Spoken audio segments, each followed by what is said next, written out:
Black magic and how it works. Welcome.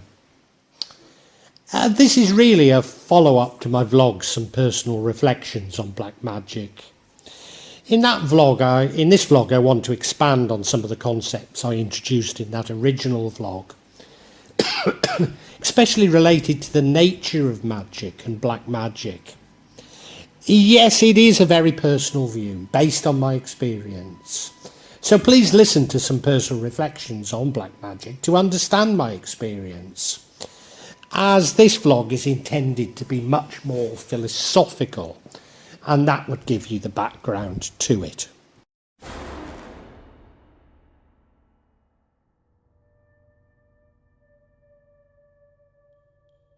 What is magic? Well, there's two definitions of magic which appeal to me. Neither adequately define magic, and in my next vlog I will expand on this. Nor even when combined do I believe they go anywhere near to making a definition. Indeed, my very concept of magic defies the sort of legalistic definition people in North America seem to require in order to understand concepts, and so I apologise to my North American viewers, of which I know there are many. Whilst neither is adequate, judged by this legal preoccupation, both do shed some light on what I see magic as really being. And these two are, firstly, that magic is other people's religions, and secondly, that magic is what science is yet to discover. So taking the first, that magic is other people's religions, I'm drawn to this definition as magic is integral to my Kajawan faith, and indeed, despite the protestations of Salafis, it is to Islam. But then magic, of course, forms a part of all religions. That some religions choose to demonise magic, and indeed they demonise other religions, even other branches of their own religion, often alluding to Satanism when they don't understand something. But that doesn't weaken the argument I'm making. Indeed, this is all an attempt by some to suggest that their magic, although many of those who are suggesting it won't accept that what they're doing is magic and just claim that it's faith or it's religion, but that their magic is permissible and not the magic of others. In fact, the most fundamentalists of religions, or fundamentalists of religions believers, engage in some form of ritual or ceremony, and it's this ritual that's at the heart of their faith. But of course it also embodies the magic of this religion or faith.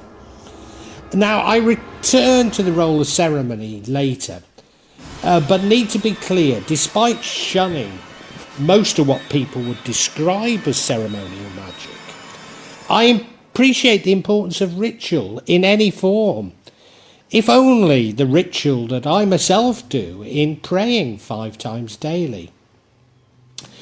One of my subscribers, Blaze Windsword, has been discussing with me the origins of magic, and certainly the Western magical tradition, believing that they come from Mesopotamia, especially Babylonia. And it's true that a great many of the demons that some Western magicians invoke are in fact Babylonian gods. This is believed to have spread to Egypt, certainly to Ptolemaic Egypt, so Greco-Egypt, which then influenced Islam and Europe, then onto Europe in the Middle Ages. So much of this Western tradition could be traced to the Golden Dawn, who borrowed extensively from all of these traditions. Not always that well, but nevertheless they borrowed for them. Modern-day Wiccan may doubt that Wicca has the same root, but Gardner was heavily influenced by the Golden Dawn. Although I do argue in Uncle Gerald and Witchcraft, maybe not enough credit is given to the Malayan Dayak traditions that I think underpin Wicca. I would argue that in the East, more influential than the sort of Babylonian gods are the tantric traditions, which are found in parts of Hinduism and indeed Buddhism. But there's often a remarkable degree of similarity between Western and Eastern traditions. And this would be especially true if you accept my view of Wicca coming from Malay and Dayak magic. And the second one is magic is what science has yet to discover. I like this definition because it sort of takes the mystery out of magic, placing magic as a technology whose workings we are fully to comprehend. So it's sort of applying things that we know that work without knowing why they work. And this means that Carl Sagan's view of science, that science is neutral, and it's how it's used can be bad, and also should be applied to magic. Where this definition fails is that it assumes that science is progressive, and it's just a matter of time before we have command of God's universe. Whereas I believe that the more we try and comprehend God's creation, the more data we collect, become no closer to understanding. Furthermore, and certainly this applies to the materialist science of the Enlightenment, I doubt that much of magic can ever be reduced to such mechanistic principles. It's one of the main reasons why laboratory experiments have so often failed to show the existence of magic. But of course, the materialist mindset is that something can be proven and then can be used as a building block for further knowledge or enlightenment. So if a magician is found to be using subterfuge, not only are the powers of that magician discounted, but they are of all magicians and all magic. But you see, subterfuge is a tool within the magician's toolkit. Now, I'm not agreeing with it, and indeed I always seek to expose it. But it does not mean that we should write everything off as subterfuge. Let me add a further definition, which I will return to, and that magic is about will. And rather surprisingly, this is a point on which I agree with Aleister Crowley.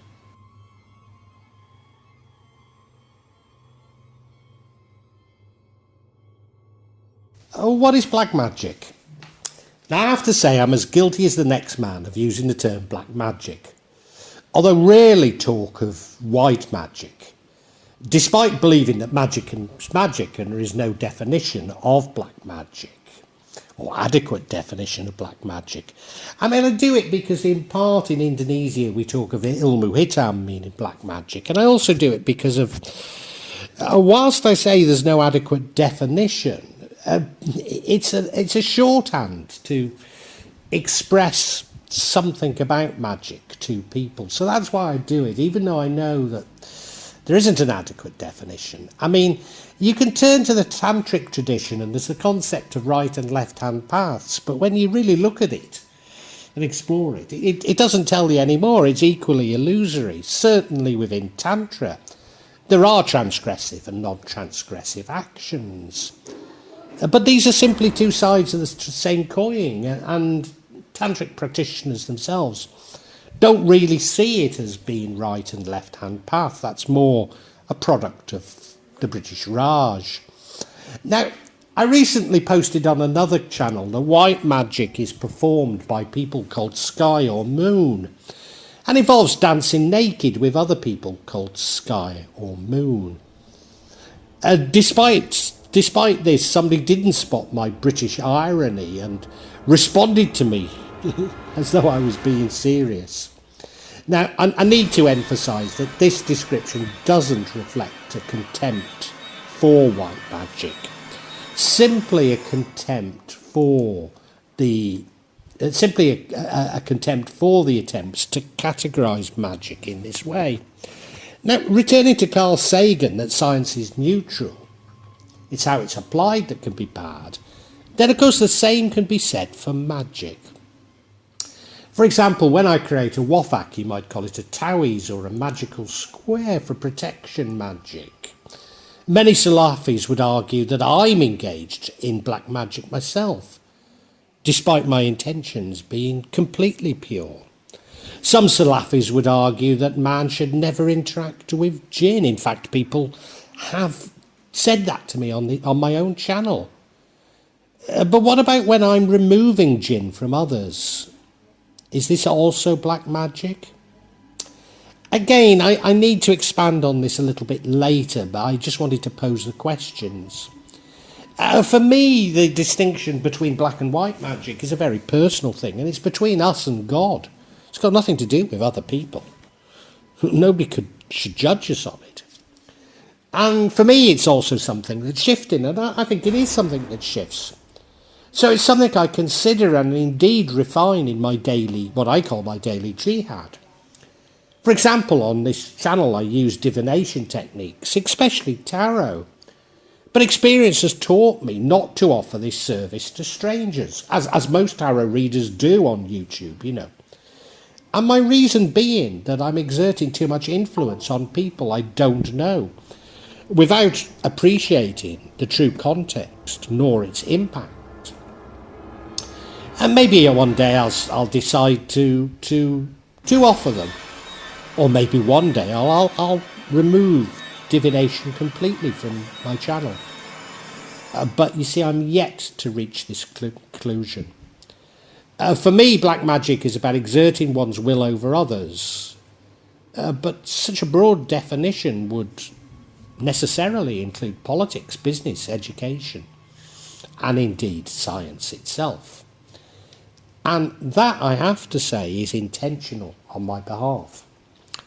For what is wrong in the paranormal is equally wrong in the material.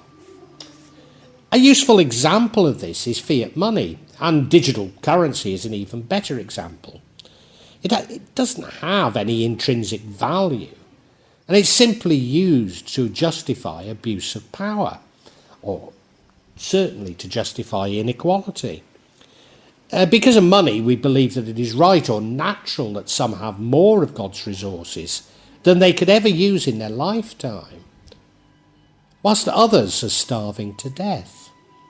And many of you will be shouting, but it's a medium of exchange. But you know, the very concept of exchange implies that we should accept that people should have the right to own God's bounty and others not. Having said that, maybe even when using what some see as black magic for good isn't really black magic, maybe we need to consider imposing on will of others for their own good. Is that acceptable? For example, what about a psychiatrist enforcing treatment on a suicidal patient? It's a difficult one, that, and I don't have an answer, you know. But in my experience, the worst crimes against humanity have always been committed by people believing they knew what was best for us. How does black magic work? I've already said that magic is all about will, and black magic imposing one's will on others. So magic works through will. And now I'm going to talk about how this will works by describing the entanglement of creation. But prior to doing so, I need to return to ceremonial magic and ritual. You see, I see these along with magical tools, talisman, etc., as simply focusing the will. If we believe that in order to achieve a particular outcome, we need to invoke a demon by chanting mantra and wearing a lion skin belt, then we'll be provided with plenty of evidence that this is indeed true. But in the forthcoming vlog, Black Magic and How It Works, I expand on this using the psychological theory of magic. Our concept of creation implies a timeline, and I've seen time as little like money, a human construct, or even a constraint. It's a constraint on our imagination. Nevertheless, indulge me, for the time being at least. We're all entangled within a small within a small ball at creation. And a huge burst of energy brought about creation, ever shifting us further and further apart as the universe expands. But we're still linked through this energy, and it's through this energy that we can influence others with our vibrations, be they good or be they bad. Think of it like being a network, which some use to send malevolence to others, but if we are strong, we can put up barriers. The strength comes from our higher vibrations. I speak of these good or bad, high or low vibrations, if you like. But for me, these low vibrations are transmitted through fear. So the fear that we're victims of black magic creates the alarming effects that some of us, myself included, have experienced. Now you could say, well, it's all in your head, but I mean something a lot more profound than that, particularly as someone who's experienced it. And again, this is no different to the material world. Why do we pay our taxes? Why do we go to work? Why do we have legal systems, armies and wars? Isn't it all about fear? Having said that we're all entangled through the energy of creation, then we must also be entangled with all of God's creation. What are ghosts, demons, jinns, etc.? If time exists, then it's a dimension.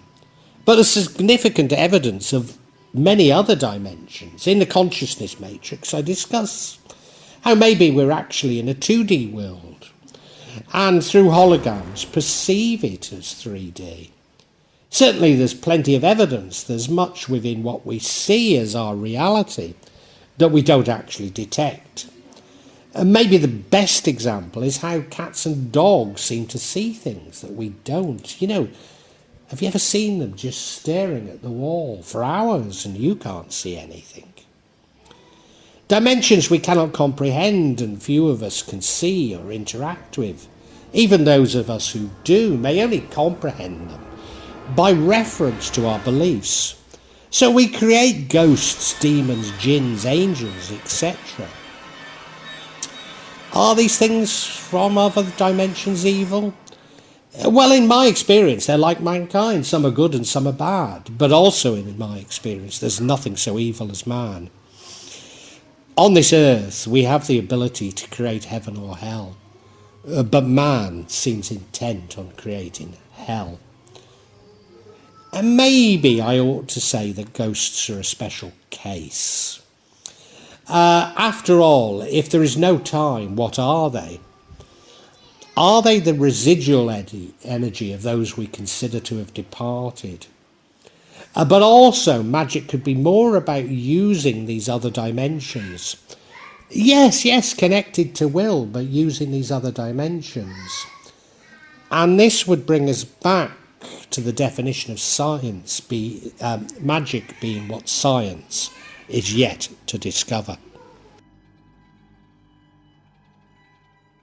Well, I hope you've got something from this. I dare say it's challenged many of you, but I hope you understand I've tried to be firm. Yes, some is conjecture, but I have tried to base this on what I can glean as being facts, and I've tried to be fair in presenting them. It's a part of the real magic of Java, which originally I thought would show rituals in Java and would only be cut every 2 or 3 months. But what I decided to do was expand the concept to talk about things of interest. So now it's happening every 2 or 3 days. So if you have enjoyed this, or at least got something from it, if you can pass a comment and hit the like button, and if you've really enjoyed it, if you could subscribe to my channel, hit the bell and you'll get future notifications. And what I want to do is thank you so much in anticipation for that.